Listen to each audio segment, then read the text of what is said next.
Life.Church created this podcast because we all need healthy conversations with real people. So this podcast is here to help you start real conversations with your life group, friends, and family. Now, on to the show.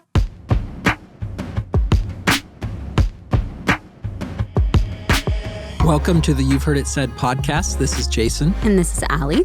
And Allie, I have a question for you today. Oh, this always makes me nervous. I mean, it's pretty simple. How great are you at being hospitable? Oh, gosh. Now you're just wanting to embarrass me. I am so bad. No, I really am not. No, I'm really bad at hospitality. Like, it is the one ministry at church I, legitimately am terrible at. One time, I was like, oh, yeah, I can help out and host team. I normally do Life Kids. And I tried to make tea, like you do. I flooded the kitchen. There was tea everywhere. It was so gross. This is not what I expected. Never do this again. And then I always feel really self-conscious when I have people over. I love having people over, but the food I make is so bad. No, let me just steal this mic from you for a minute. You literally hosted our team of 10 people at your house. This is what I was thinking. Yes. And you did such a great job. I left feeling so cared for and seen by you. I got to hop in here too. You were being way too unnecessarily hard on yourself about hospitality. Just your view on just if you can cook well or do these sort of tasks that we associate with being hospitable tasks, your ability to do those doesn't dictate how good you are being hospitable to others. Wow. Okay. Well, this felt like a really nice intervention. Thanks, everyone. So what does hospitality have to do with what we're talking about today? So today's spiritual practice that we're talking about is hospitality. It's one of the ways that we become more like Jesus. And I think when we talk about hospitality, it can stir up all kinds of different ideas, kind of like it did for you. You're like, I can't make tea. How could I be hospitable? And so we're going to talk about that. What does hospitality actually mean? What can it look like? What does it have to do with Jesus? And I'm super excited because we get to talk to two of my actual neighbors. I mean, they live in my neighborhood. And one of the reasons we thought of them is because we had moved into this neighborhood 8 years ago, and we're living there, I don't know, a week. And I get a text, and it's like, hey, this is your neighbor, and we just want to know if you want to come over for a barbecue. So we get to talk to them later. That's Andy and Sylvia. But before we hear from them, we'll have some tea that I didn't make. We'll have some theology and tea with our friend Sam Larrabee.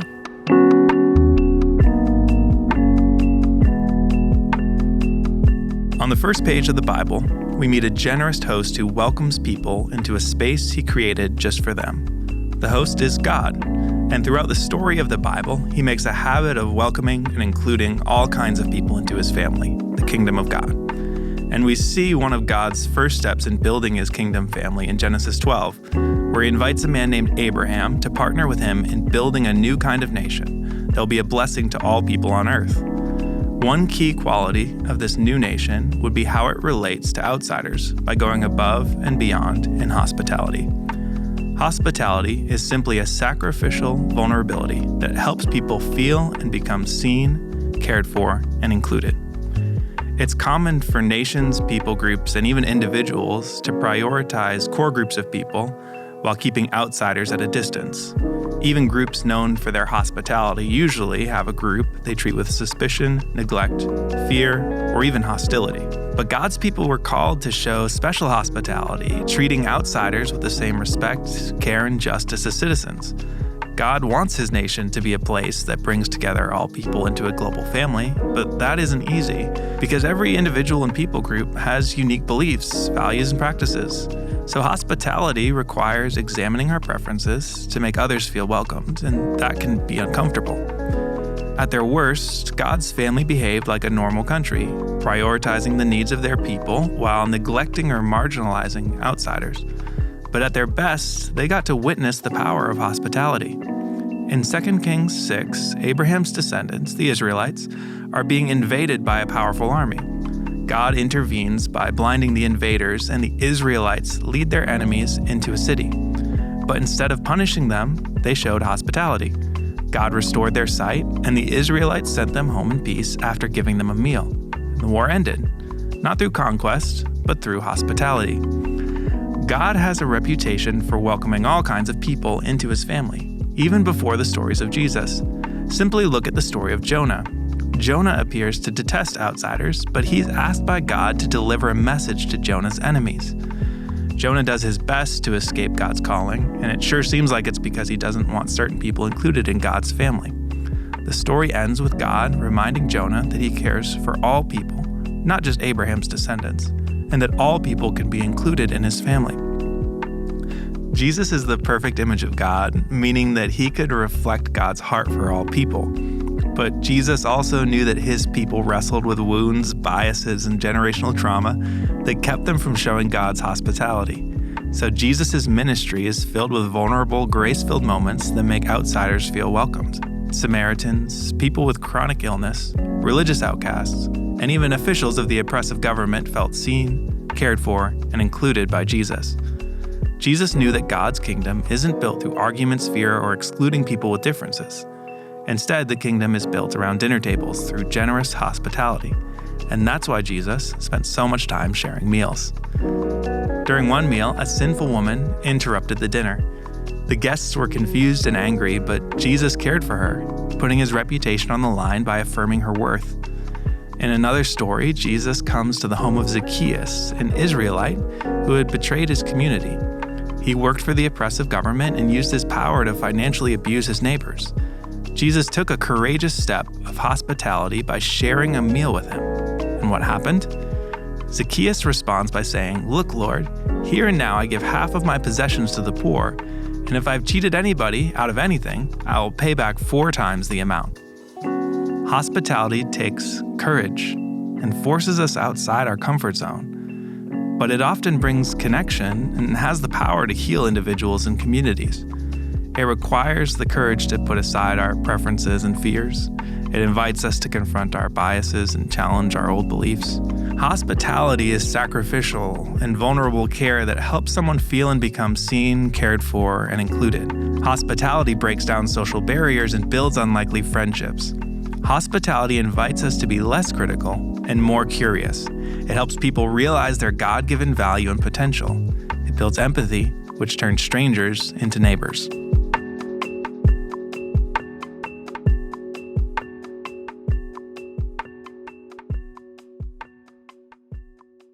Andy, Sylvia, thank you so much for being with us on the You've Heard It Said podcast. We're so glad you're here. Thank you. To start things off, I was just wondering if you two could tell us, how did you first experience hospitality when you were growing up?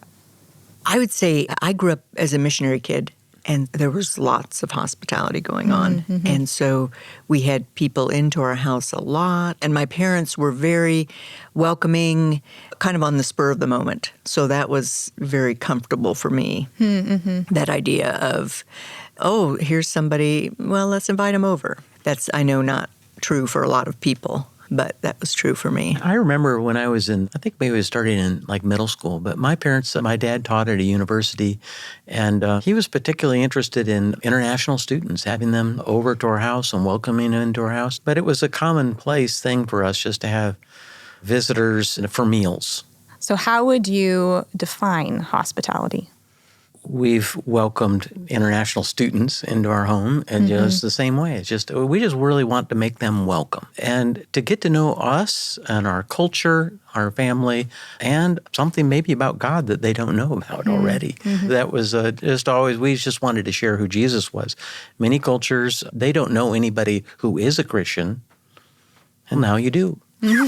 But that's one particular group, people from church. We want to welcome them into our home. There's an opportunity to get maybe people you know already, but to get to know them deeper, or people that we don't know, and to get and establish a relationship that can flourish. So there's a variety of ways, I guess, that we see that. But it's a welcoming them into our home, feeding them, or if they need to stay overnight. I think there's some scripture like that too, but I think you're right. but that just comes naturally to us, I think, is to welcome. I think I would add that it almost always seems to revolve around food. And that was true, certainly, if you travel to other cultures, they are very welcoming, and it always involves lots of food. And sometimes it can be difficult for us as Americans because maybe they don't have much, but they're still giving us all that they have, and that feels very awkward for us, I feel like. But through that, we've experienced that is the way to do it. And for us, we like to do it around food, for sure. Once you got to be an adult, when were you first challenged to be more hospitable? What was that like? I think it's changed as in our married life, the different phases that our marriage has gone through, then the hospitality changes and looks a little bit different too. It was always a welcoming environment. But I think that after our kids left home, that was more of an environment that we were deepening maybe other relationships. I think we could be more intentional at that point. I think it was very much more spontaneous while we had younger children at home. But I think we're more intentional now because we can be. Could you take us practically through some of the changes you made after your kids were leaving the house? I was very uncomfortable a little bit having somebody live with us. But I think Andy really, he wanted to do that. And I knew it felt like this is what God wanted me to do also. And so anyway, just bit the bullet and did it one time. And I've just been amazed at how God just gives me what I need to be able to do that. I'm more of an introvert. And so for me, that thought of, oh my goodness, somebody being in my house all the time was a little intimidating and going to be overwhelming. But it just really is not like that. It's been good. You guys ended up moving to a different house with the hope of being able to practice more hospitality, right? So what did that all look like? Well, there was a lot of things that went on.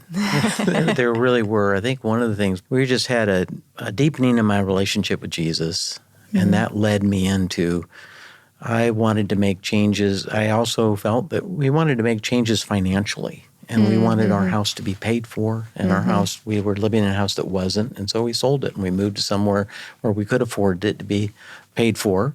And that was one of the changes, but it also then brought us just into kind of a different neighborhood where we had an opportunity to get to know our neighbors more. And that was all new. We knew our neighbors before, but we didn't spend time with them. Also, with the university, we were close to the university. We invited international students over. And so it was something we'd prayed about was the location.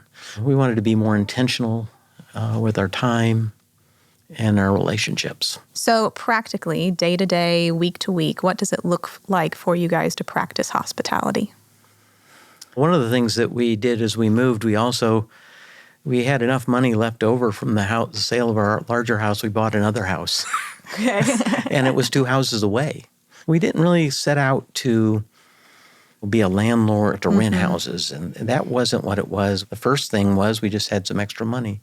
And we had a purpose to make it a mission house. You had wanted to invite people in that were missionaries or people in ministry and a place to be when they're maybe coming off in the mission field and they need to be somewhere for 3 months, 6 months, or a year. It's been 7 years, but we have people, and it's not a long term, it's not, you don't move in and stay, it's a place of transition. And so people need a place to be for a while to get back up on their feet. It started out with people in ministry, and now it's for people that are in need of ministry. And so there's just a variety of people in that category, but just helping them get settled. What prompted that change in vision for that house? The change in vision came from one of the Life.Church pastors, Robert Davis, and he frightened me with this thought. He said, well, I have some people in need of ministry. And it's like, oh, no. But it really laid heavy on my heart, and about a year later, we just shifted the focus then from people in ministry to people in need of ministry. And it's been such a sweet thing. The house has been a real blessing to us and to others. Sylvia, what about for you? What does it look like practically to practice hospitality? It always changes and evolves depending on what's going on in our lives, but we often have tried to have one night a week, one evening a week where we have people over. Oh, that's great. And so we just choose an evening that seems to work for us, and then each week we try to think of who we can invite. Taco Tuesdays right now. That's right. Right now it's Taco Tuesday.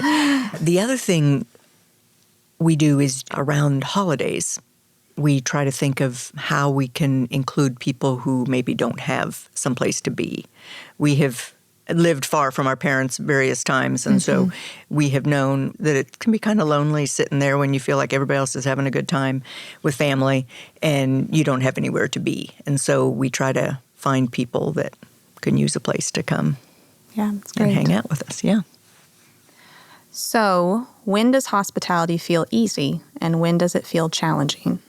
I don't know. I think it feels easy when we get a pattern going for us. And that if right now we're in this Taco Tuesdays pattern, and it's my day to cook. And, if we have that down, we know what's going to happen. And we've gotten also a little bit more organized about it. We've talked about what we want out of it, what we want to accomplish with the people that are coming. We might even have questions in advance. What do we want to learn from them? What do we want to share with them, with this particular people coming? But also we have a list of people that we want to invite in advance. And just being prepared, I think, makes it easier. So we think about Sundays after church. We have a menu for that too. And it's something that's just always available, so we can just invite somebody. We can always invite somebody to come and join us. Sometimes things don't always go smoothly with like the house that you rent out with the people you're ministering to. How do you deal with times like that when things feel challenging in that way? Yeah, we've had not many. We've had one that was just really hard. And the thing is, the house is right across the street, and I can see it from where I have my devotional time in the morning. And I look over there and I start stewing about whatever it is that's going wrong. But then God really worked on me and just really broke my heart. I'm here to help. I'm here to serve them, not to Judge them. It's not about me. I've found that I've had some hard things, but I've been the one that's learned from it. I've been thankful for that. Has there ever been a time when you felt like you wanted to be hospitable, but for whatever reason, whether it was finances or lack of time, you just weren't sure whether or not that was something you could actually do? And if so, what did you do in that time? Well, I immediately think of when I'm feeling stressed with my work. And there were some times where I just said, I can't do it right now. It's too much for me. And so we had seasons where we didn't do it nearly as much. But then there's also times where I'm thinking of little kids and we did it anyway and just tried to grin and bear it and hope it all went well, because the little kids, you don't know what they're going to do, how they're going to be. But I think that can be in itself, seeing a family, that was something that we also thought was important. And so we went ahead and did that sometimes, even though maybe it didn't feel like we were up to it. And that was definitely a blessing. There was a time where I was really consumed in my work, and it wasn't a priority for me. And I've had several life changes that just have given me a chance to be in a better place and not as consumed with my work. And that's given me space and margin to be able to add other things in that I want to do. And God led me on a different road. And it wasn't that I think I had the wisdom. God just made it very clear that I was to change paths. And that resulted in a really good thing. Just having more time, not the stress. And that allows me to then focus on my neighbors and just other relationships that I wasn't able to do before. How have you guys seen yourselves grow spiritually as a result of practicing hospitality? It requires, for me, just saying yes, even when I don't want to say yes. But then God gives me what I need for it. But I feel like I can feel in my spirit I should do that. Do I want to do it? No, I don't want to do it.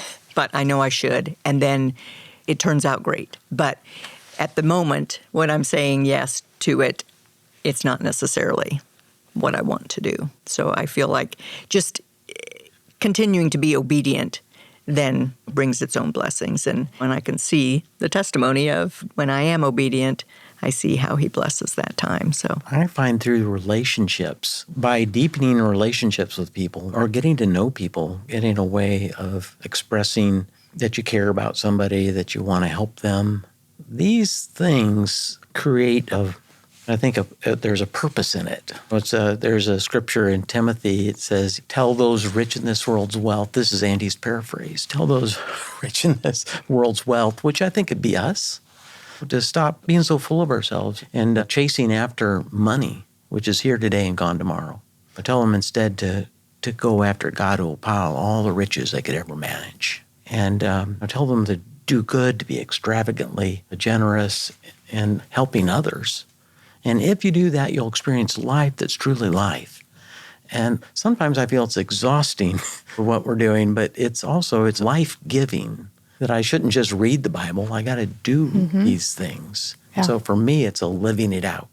And that gives me a way of doing that. So, for someone who's listening, either an individual or a life group, if they're thinking, I want to be more hospitable, but I'm not sure how to get started, what advice would you give them?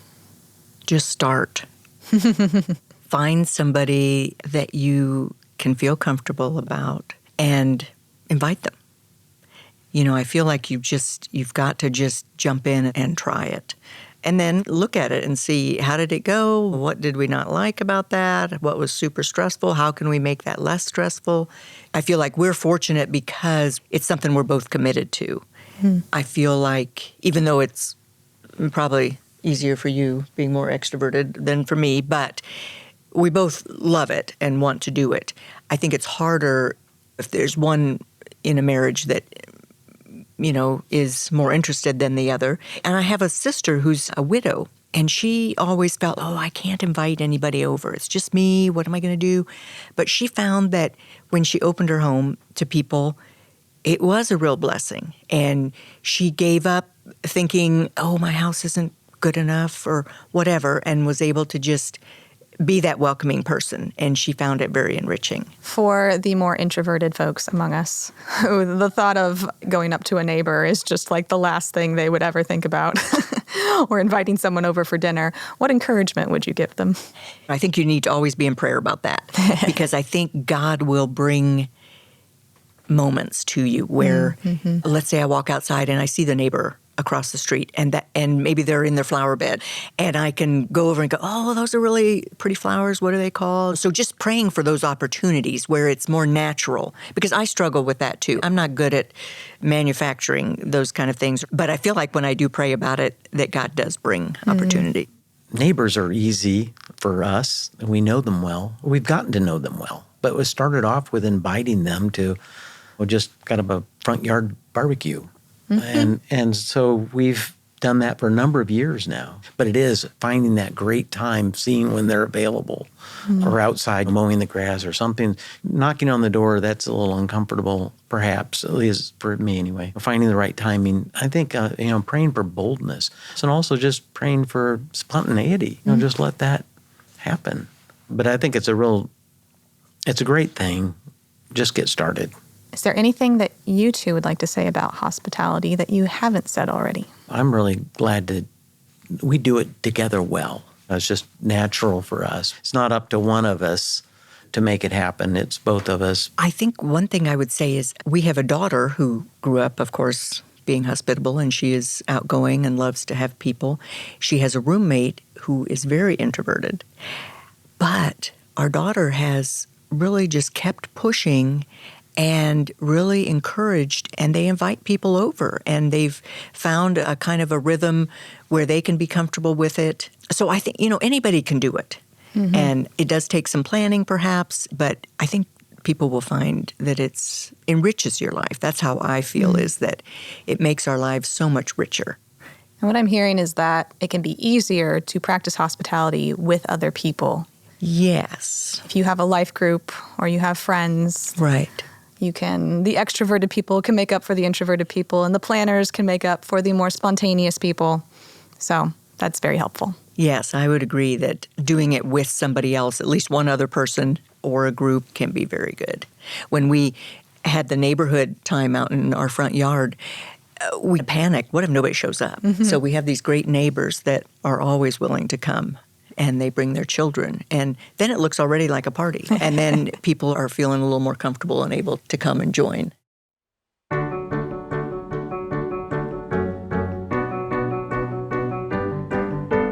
I feel welcome when I feel like someone is giving me their full attention, like eye contact, like I'm the only person in the room. So if I walk in and someone walks over to me and they put their hand on my arm or around my shoulder and make eye contact and ask me questions about myself, really make me feel like they're not just going through the motions, but they really want to know how I'm doing. That really makes me feel welcome.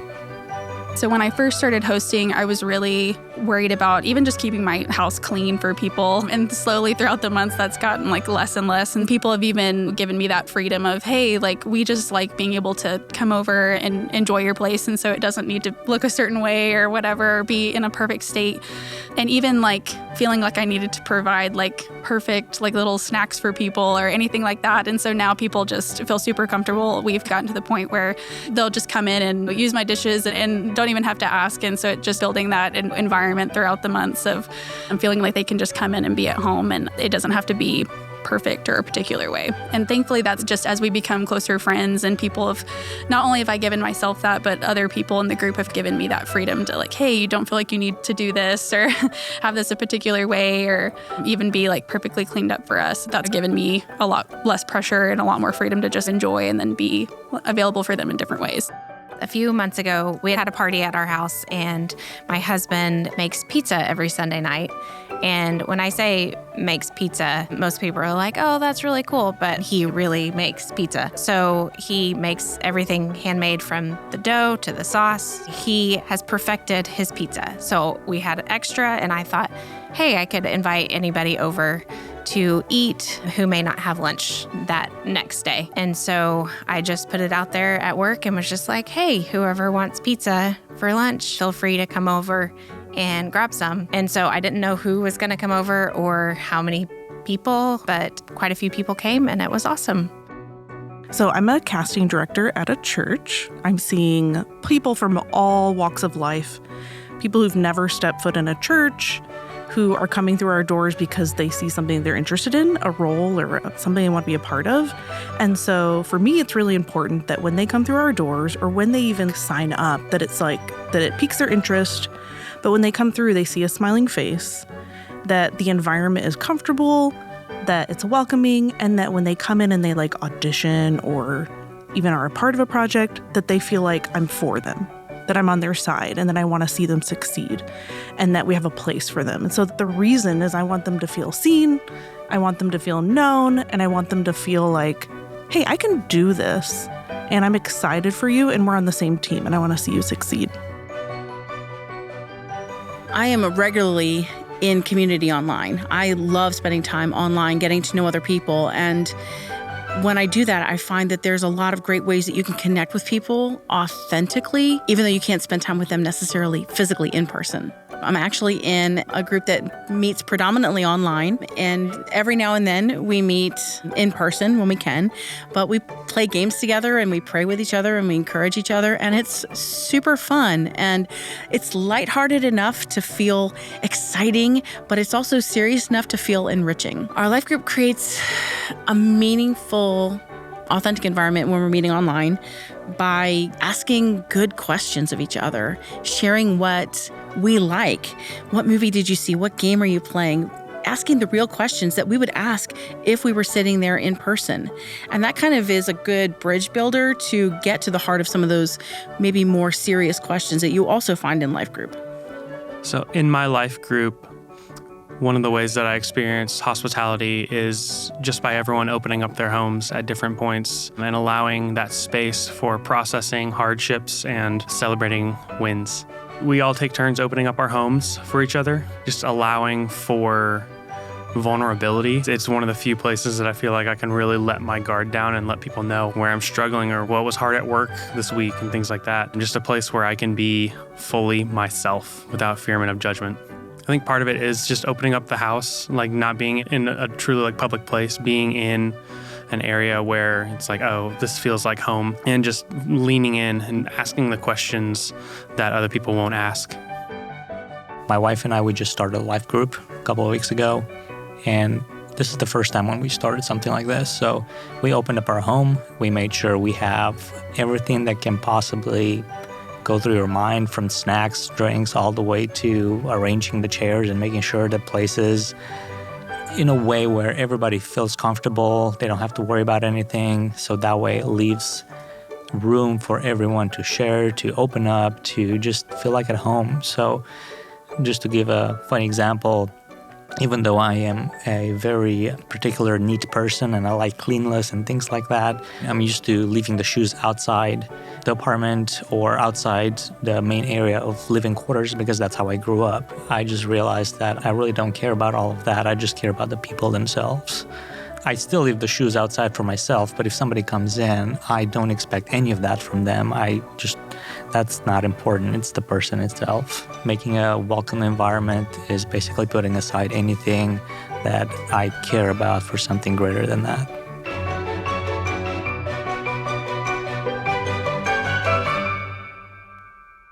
Ollie, who you just heard in that last segment, said something that I really want us to hear again. He was basically saying that hospitality is putting aside our preferences, or at least adjusting them, to be present with the people in front of us. So I'm curious, Allie, as you listen to this episode, how are you feeling about your own hospitality?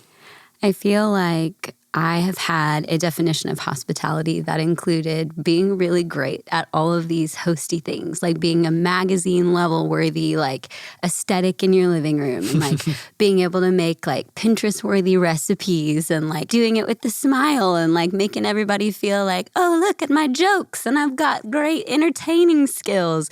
And now I'm realizing that is probably just an outdated piece of information, or maybe a very small part of what it means. But what I'm hearing from most everybody is that it's less about what are the practical things that you do and do really well, and more about the feeling that you create of, do I feel listened to? Do I feel cared for? Do I feel seen? And do I feel comfortable enough to be myself with you in this space? And that's really what hospitality is about.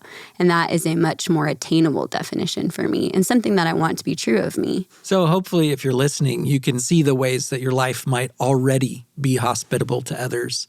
And if you need some more ideas, this can be simple. It can be bringing cookies to a neighbor. It can be offering garden tools to a neighbor, or even asking a neighbor to borrow theirs is a hospitable thing to do. You're helping them to feel like they have something of value. And so we hope you'll do that. And honestly, we've talked a lot about this idea of a life group. We talk about it in every episode. Right. And you might be thinking, what is actually a life group? It's just a group of friends and people who help each other to feel known and who follow Jesus together. And you can actually pretty easily join one. So we put this in the conversation guide every week, but there's something called Find a Life Group. And you might not even live near Life.Church, but we have life groups all around the globe online as well that you can look at there. You can find one, try it out. If you don't like it, try another one. It's totally fine. So I just hope that you'll do that. And one more thing, we want to give you a question that you can ask this week. Allie, would you give the question? Yeah, so you can just talk about it with your life group, with friends or family, and just ask, what is hospitality and how does it grow our faith in Jesus? And as always, if you want more conversation starters, you can look in the conversation guide in the show notes. And have a great week.